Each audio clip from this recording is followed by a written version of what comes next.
Hello and welcome to my weekly spiritual passion and poetry with Pam.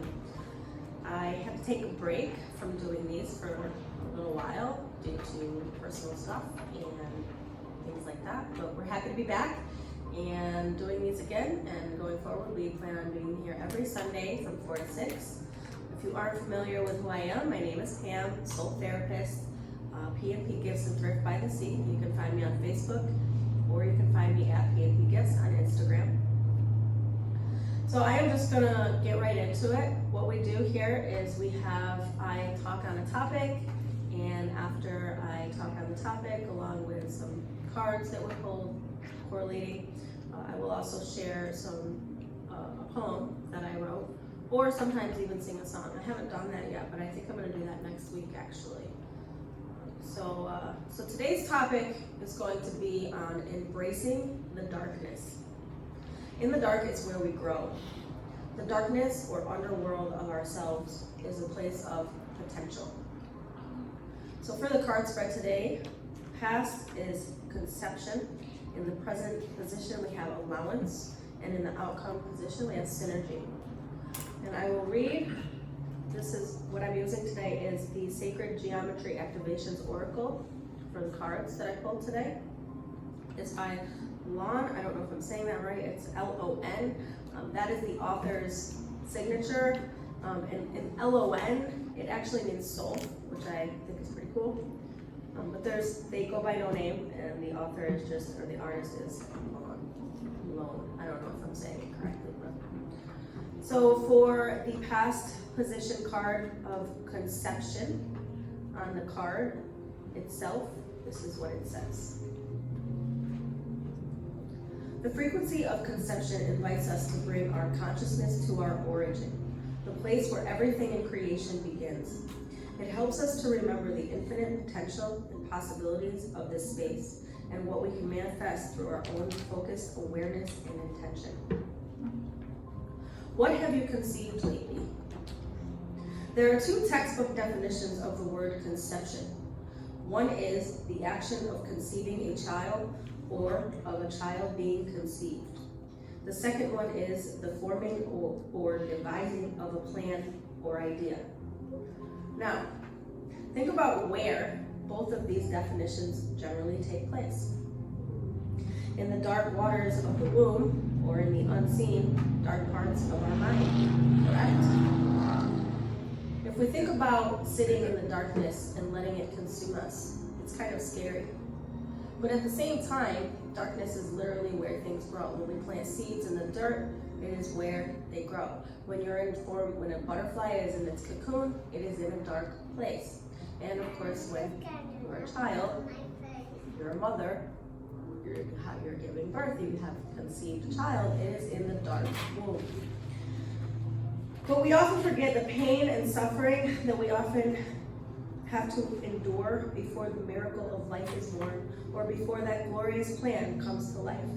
As a mother myself, I often forget all that I had to go through to bring my cosmic angels into this world. For me personally, that was a very, very hard point in my life. The labor was the easiest part of the whole thing for my first child, and the second child, it seemingly didn't seem like I was ever going to see the light, because I was terrified, I was in a lot of pain, and if you know me, you know my story, you know that both of my children were 7.5 weeks premature. That alone is frightening. It's easy to forget when you're staring into the precious, sparkling eyes of another human that you were part of making. When I see my children and I look into their eyes, the minute I held them, the minute they were born, all of that pain and suffering, it vanished. And even now, to this day, I have to be reminded or tell the story to remember all of the pain and tragic moments that I went through to have my beautiful children. So, how can we get more comfortable with viewing challenges and dark periods of life more like labor pains or growing pains? We don't get anything without risks. We don't really gain any kind of knowledge without experiences. And sometimes, a lot of times, it takes the painful, most tragic experiences to bring us to something glorious or something amazing. So the question I asked at the end of the conception card is, how do we get more comfortable in allowing these, or in embracing these moments of pain to utilize them? So now we go to allowance, which is the second card. Here is what is on the card of allowance. The frequency of allowance invites us to be open to whatever comes our way, without judgment, without opinion, without fear, and without resistance. When we allow, the universe becomes our partner in the wondrous dance of existence and expansion. Recently, I've been practicing something that I read somewhere. The quote was powerful. It also had a question in it. That question was this: why don't you relax in life knowing that the universe or God, Goddess, or higher self, or whatever your faith is in, is actually the one in control?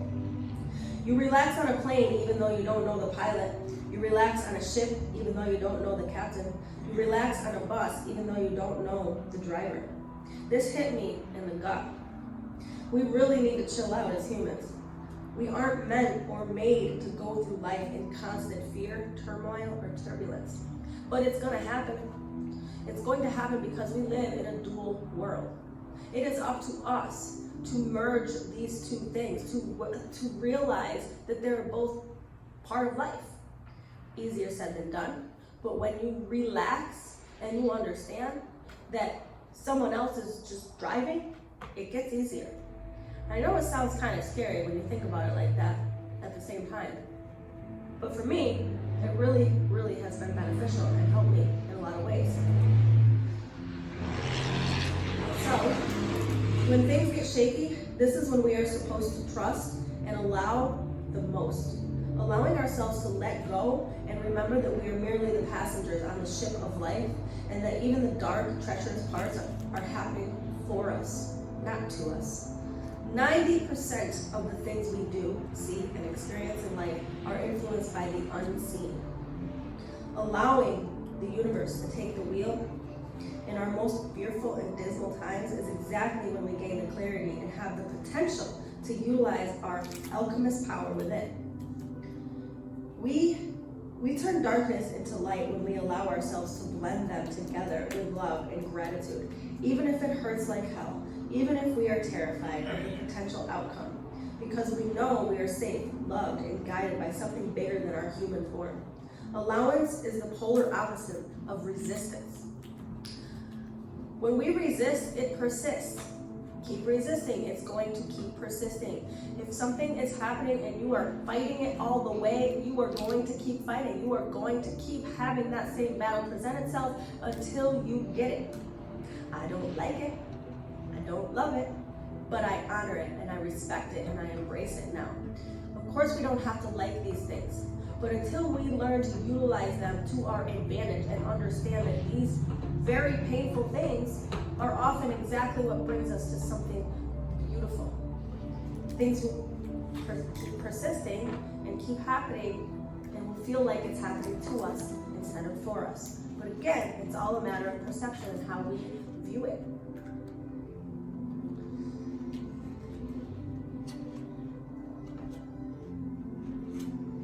Allowance is the polar opposite of resistance. Sorry, I said that. Sometimes the things we resist the most are the very stepping stones, the hidden treasures that lead to growth and evolution. But we first have to allow these things to happen in a way that we are being accepting, and we are inviting the pain in. We are inviting that darkness to kind of sit with it in the silence, in the nothing place, if you will. A lot of times, oftentimes, you will hear people refer to the darkness or a dark place as something negative. And although that may be true, it is also positive, because my children, they are positive. They are miraculous beings that I brought into this world, and I had to go through the dark, painful times to get there. They were literally in a dark place inside of my womb. And that will bring us to our last card, which is synergy.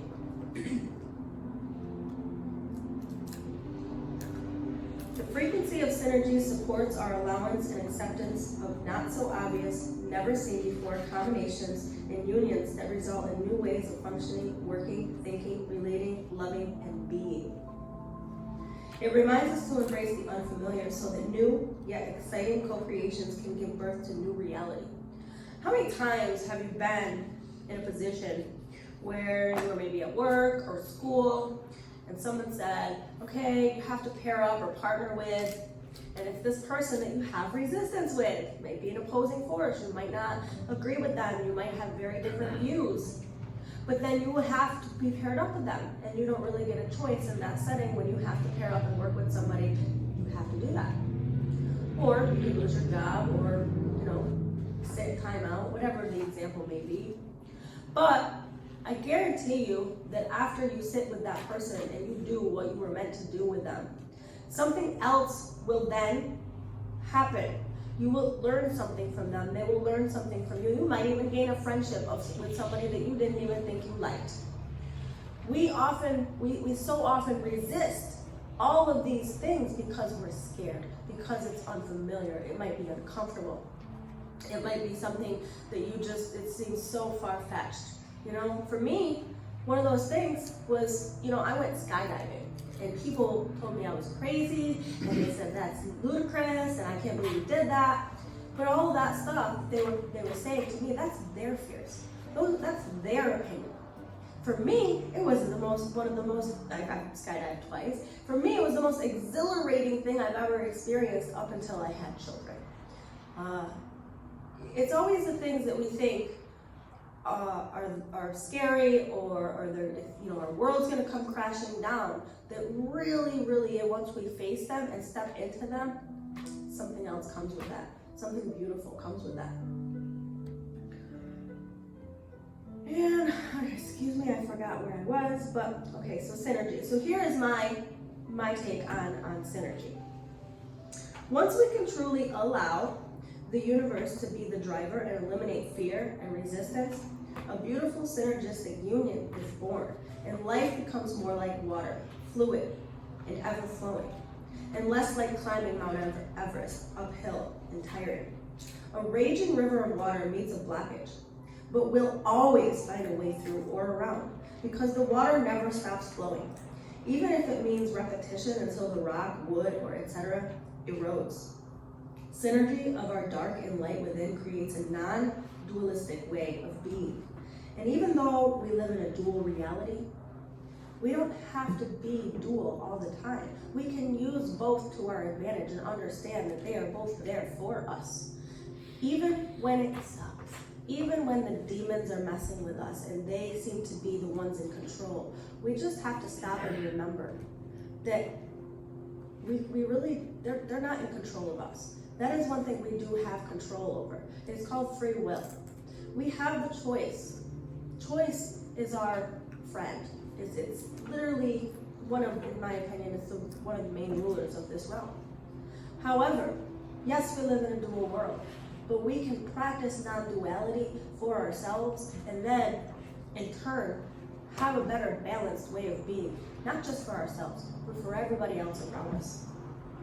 Everything starts to flow in a very new way when you're more like water.